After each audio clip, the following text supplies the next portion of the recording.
Abbasi, and today's my topic is agriculture problem in Pakistan and what are the causes and solutions. In my research paper, I include the brief history about the agriculture and the impact of agriculture in Pakistan and what are the solution of these problems. And I also mentioned in my research paper that how we consume to this agriculture और कितनी distribution है हमारी land Pakistan में कितनी है agriculture sector में और जो एक रोल क्या प्ले करता है इकोनॉमी में एग्रीकल्चर. तो फर्स्ट है agriculture is the process of cultivation the for the productive purposes and ये जो है इंटीग्रल पार्ट है इकोनॉमी का.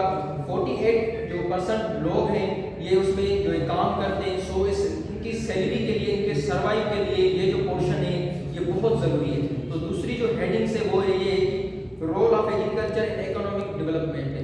जैसे कि पता है कि ये जो प्ले करता है सिग्निफिकेंस रोल प्ले करता है और ये जो है बैकबोन ऑफ इकोनॉमी है.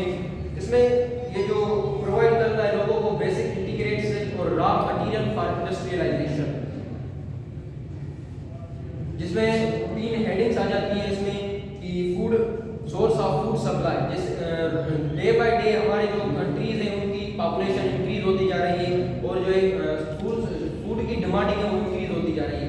अगर एग्रीकल्चर फेल होता है फूड को डिमांडिंग में मिलने के लिए जो नहीं हो पाता, काम नहीं कर सकता, तो जो कंट्री की और रिसोर्सेज है और जो कंट्री है वो लॉस होती जाएगी और उनके जो लोग हैं वो जो है डिक्रीज होते जाएंगे, उनकी इकोनॉमी लॉस होती जाएगी.